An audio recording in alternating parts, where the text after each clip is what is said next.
Hi, I'm Shara Price John, the CEO of Build-A-Bear Workshop, and you're watching Taking Stock.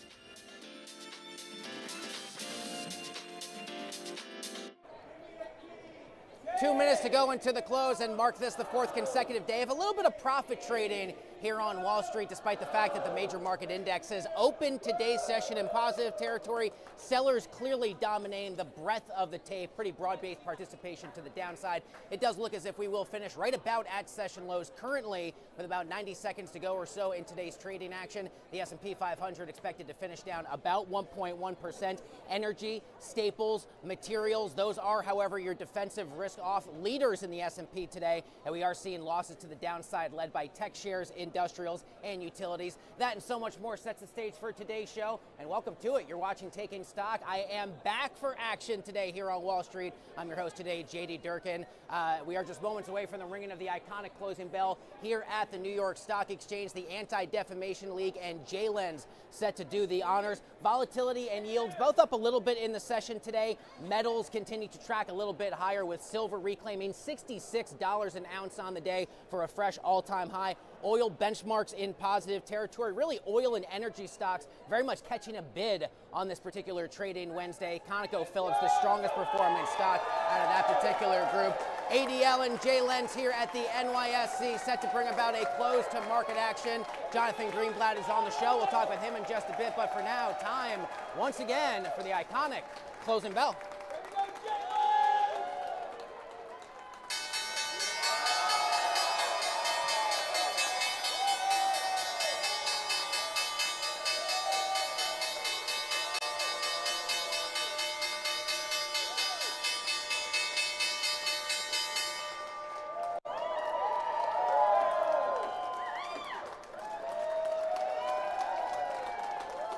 And with the three gavel strikes on the iconic sounding block at the New York Stock Exchange, officially bringing about a close to today's price action. Final tail of the tape for this Wednesday, December 17th. The S&P 500 will sell off 1.1%. The Dow 30 components down, let's call it 0.5%. The NYSE Composite Index down about 0.4, and the small caps down a full percent. Advance to declines, about two decliners across the tape for every one advancer.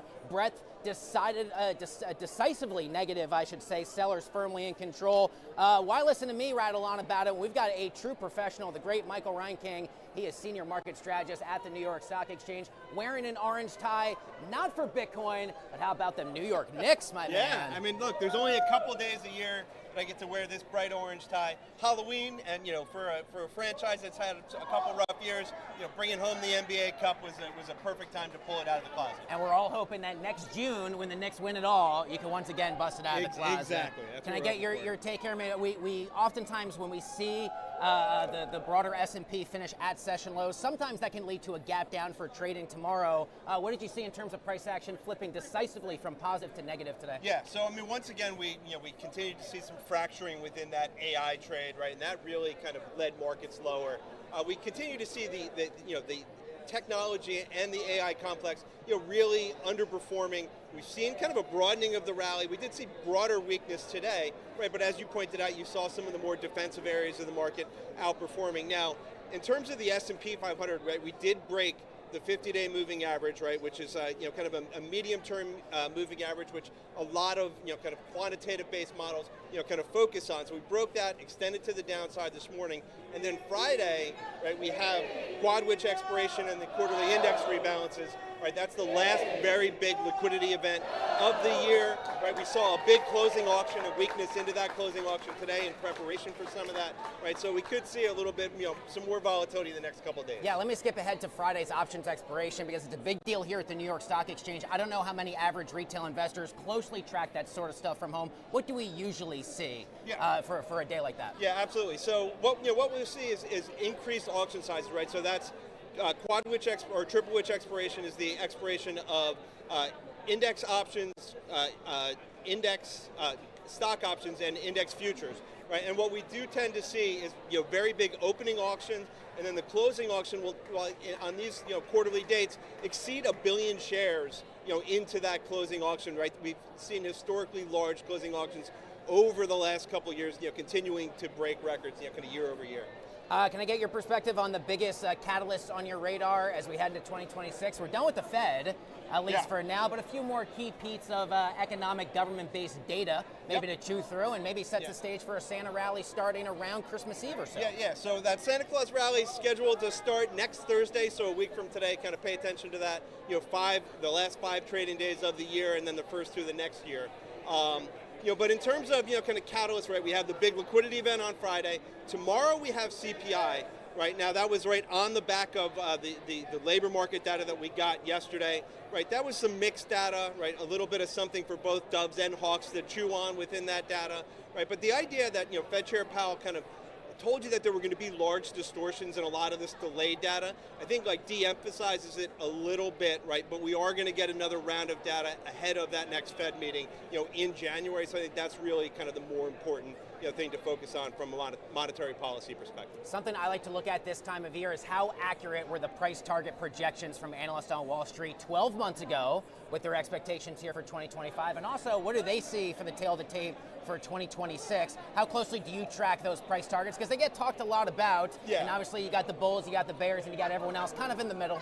Yeah, and so, look, I mean, I think that's it's like a one point in time, right? So it's kind of hard to kind of grab that one point in time. Like I'd say, generally speaking, right, the street was pretty positive coming into this year. I think they got the sequencing of, kind of how things played out a little bit wrong, where we saw, there was this expectation you would see a strong first half of the year and some weakness potentially in the back half. It was actually flipped, with all of the policy turmoil that we had earlier this year. Kind of at this point, right, there's, pretty broad-based, kind of bullishness across the street again, kind of this year.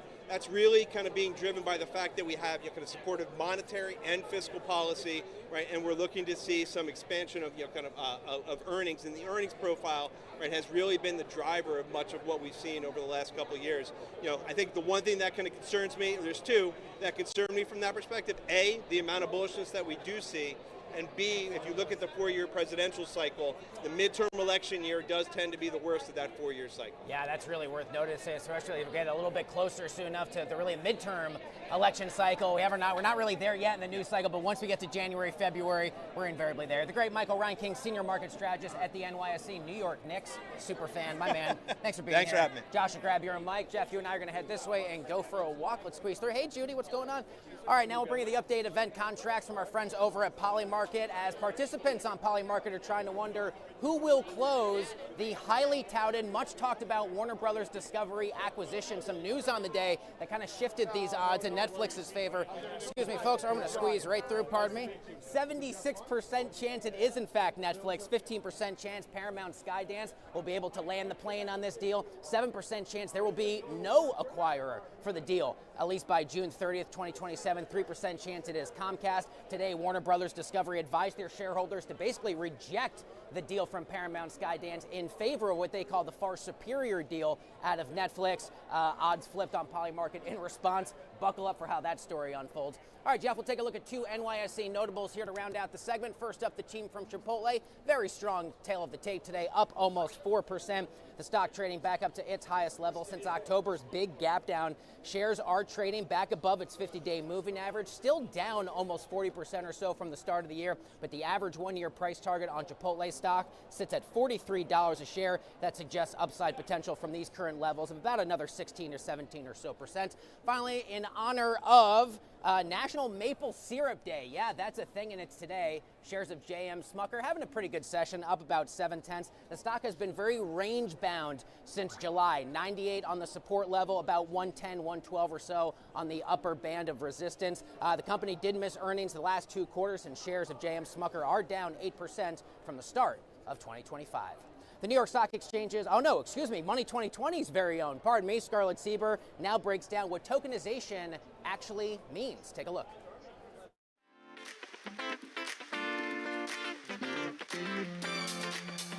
Welcome back. I am Scarlett Sieber from Money 2020, and this is Jargon Translator, where we break down the finance terms that sound fancy but actually change the game.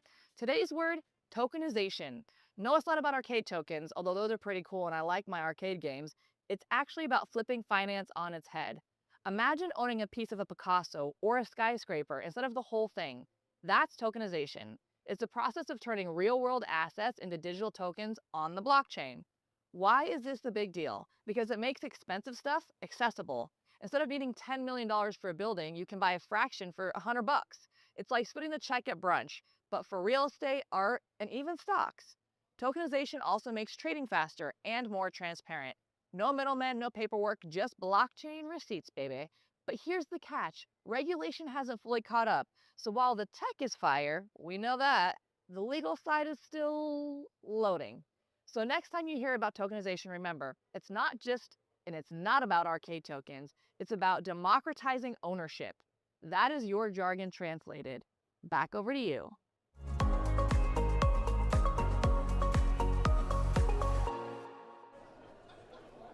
Let's do it, folks. Welcome back to the broadcast. Time now for a few fintech, crypto, and AI-related headlines for your Wednesday, December 17th. First up, the crypto majors all in negative territory today. Bitcoin down about 2%, falling back down to the 85 and change thousand level. We'll track that the rest of the week. And other news that we are following for you here with regards to fintech notables, Reuters reporting Amazon's in talks to invest around $10 billion into OpenAI. It's a deal that could value the AI giant at more than $500 billion. And finally, Oracle shares falling. Are they ever? After reports that Blue Owl Capital will not, after all that, will not back a $10 billion data center project for OpenAI, although according to Oracle, the project is still moving forward. We'll see how that plays itself out. Say hello now to our next guest. This is Stephen Sykes. He is the COO at Public.com. He joins us here on the trading floor of the New York Stock Exchange. My man, thanks for being here. Thanks for having me. Excited to be here. Quite the day and quite the brokerage and quite the platform that you and the team at Public have built and scaled steadily. Talk to me first and foremost about how you've seen kind of the general flow of what's called an agentic brokerage evolve in 2025 and what it means for Public next year. Yeah, I mean, listen, we've built Public to stand for serious investors and help people that really want to have great outcomes in the markets. And I think one of the things that we keep hearing as people start to experiment with generative AI, LLMs, is that they want their brokerage to operate kind of how their sort of ChatGPT, their Gemini, their XAI, how Grok works, right? And I think they want to be able to have this generalizable platform. Hey, I want you to monitor my bank account, and if it gets above a certain level, I want you to sweep some money and buy my favorite stock or invest in my overall index strategy, whatever it is. And I think what we're working towards is building a platform that sort of supports that generalizability. Instead of always having to think of every single thing that every member wants, every feature, and really build that into the platform, we're going to give folks a UI that lets them use all of the breadth of our platform to have sort of exactly the outcome they want. Stephen, do you have a personally favorite way that the company has used AI to really reach retail investors where they are? Yeah, I mean, I'm a huge fan of our generated assets platform, right? Hey, I have a trading account, do a little bit of trading, but really at my core, I'm a long-term buy and hold passive investor. But because the industry I work in, I have a lot of points of view around exactly who and what kind of companies I want to be invested in. For instance, I have a long thesis that I've held for a long time about founder-led companies, right? And hey, finding an ETF that matches exactly that thesis is tough and doesn't really exist. So I've used generated assets to build a founder-led index, totally customized to exactly what I want. I get to go in and tweak the individual names and the allocations, and I get to continually invest in that index, and it tracks it over time. Oh, that is very cool. I love that. Talk to me a bit more about what you're seeing in terms of retail investor appetite and interest, specifically in things like cryptocurrency-based products. I'd have to imagine as the conversation has really heated up here in 2025, that kind of changes a little bit for the average user on Public. Yeah, totally. I think when you started out today, you said, hey, most of the crypto majors are down, right? What we've seen from crypto investors over the last few months and retail as a whole is that they're really shifting towards quality and buying some of these dips. Like if we look at the last couple of months, if we look at October and November, those were Public's the two of the three best months we've ever had in terms of Bitcoin net flows, right? Net inflows into Bitcoin, right? Trading volumes are about where they've been, but what we see is it's all on the buy side, right? Everyone is sort of buying these dips, continuing to buy heavily into the high quality crypto assets, and that's come at the expense of the meme coins, the more speculative trade, the more active trading in crypto, which is a really interesting trend leading into next year and one that we see continuing. Stephen, there's been an interesting narrative here on Wall Street this year, which if you go back to the Liberation Day lows of Monday, April 7th, that institutional dollars kind of backed away from the market, but it was retail investors who said, no, I want some of this action. Now that the rest of the year has basically played itself out, is that what you saw from the users on your platform? Totally. I mean, again, I think our investor, right, digitally native, sophisticated, really wanting to have the best outcome they can, like they've been trained over their lives to buy the dip, right? We're approaching or at all-time highs across the major indices, and like every time it goes down, we've achieved a new high. And so I think we've taught retail investors to continue to buy the dip, and they do across the board, whether it's crypto, like I just said, whether it's, you know, in full indices, or whether it's even individual names. Stephen Sykes is the COO at Public.com. You and the team from Public are always welcome here at the Exchange and on the show. Thanks for being here. Yeah, thanks for having me. Really appreciate it. Folks, don't go anywhere. Much more Taking Stock coming up live from the New York Stock Exchange right after this.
Welcome back to the broadcast, one and all. You're watching Taking Stock, still live from the trading floor of the New York Stock Exchange. Time now to the show to give you a few updates in the world of startups, raises, and rounds you need to know on your Wednesday, December 17th.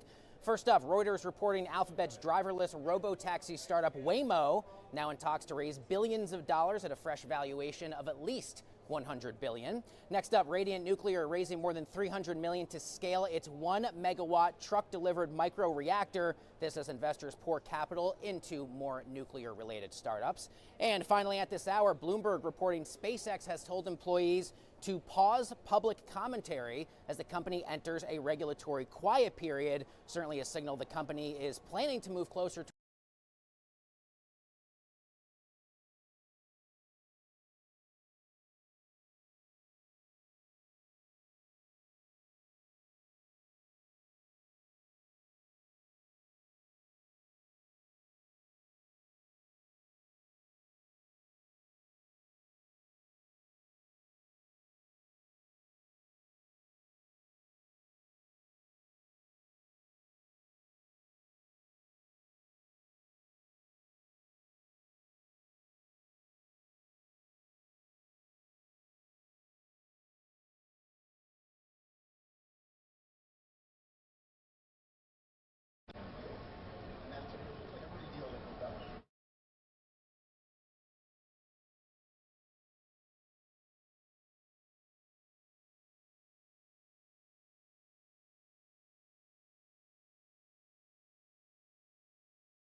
Let's try that again. Welcome back to the show. You're watching Taking Stock here live from the train floor of the New York Stock Exchange. Time now to say hello to the great Jonathan Greenblatt. He is the CEO of the Anti-Defamation League, who just rang the closing bell here at the New York Stock Exchange, and I just found out is actually making his first ever visit with us here to the big board. It's true. Super exciting.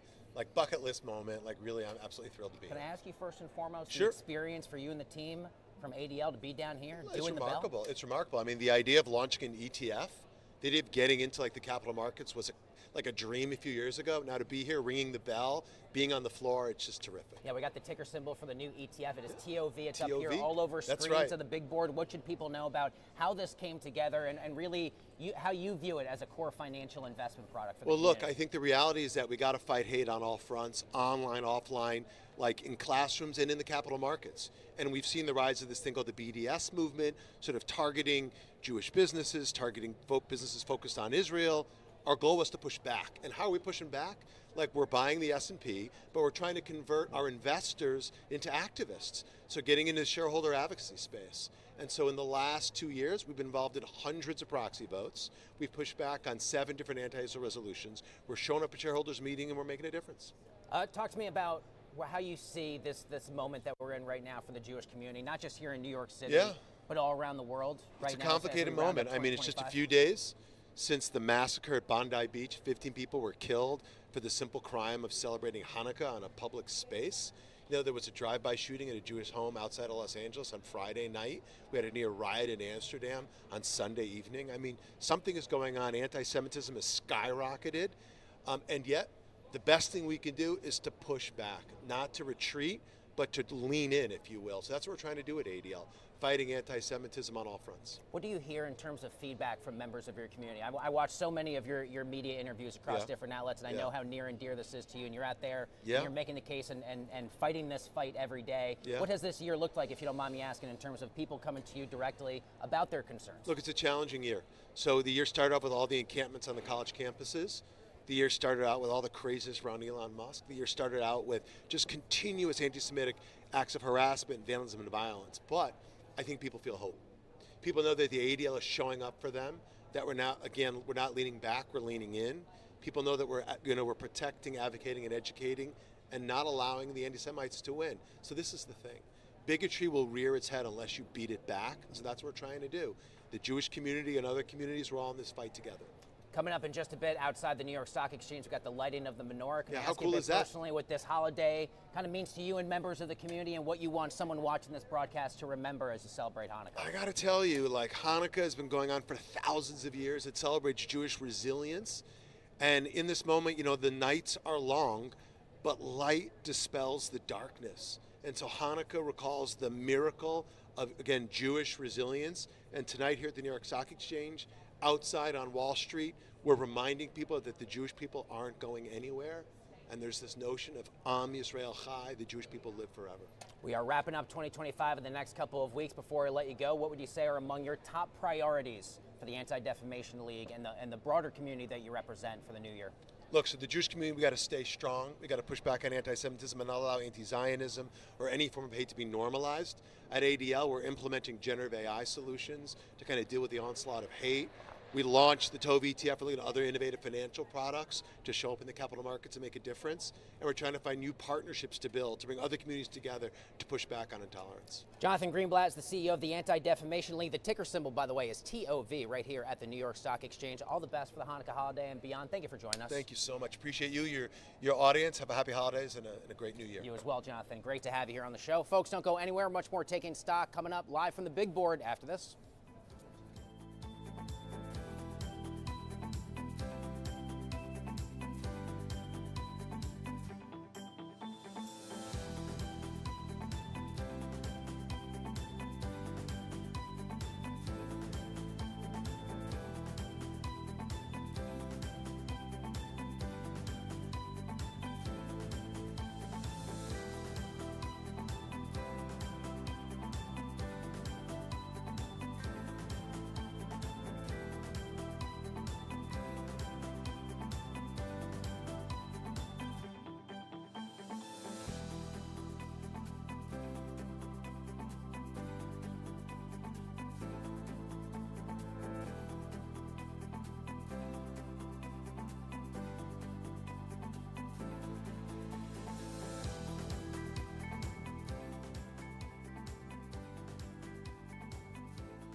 Vast, a top player in the commercial space industry, has a vision, and that's for humans to live and work permanently in space. And here to share more about it is Max Haut.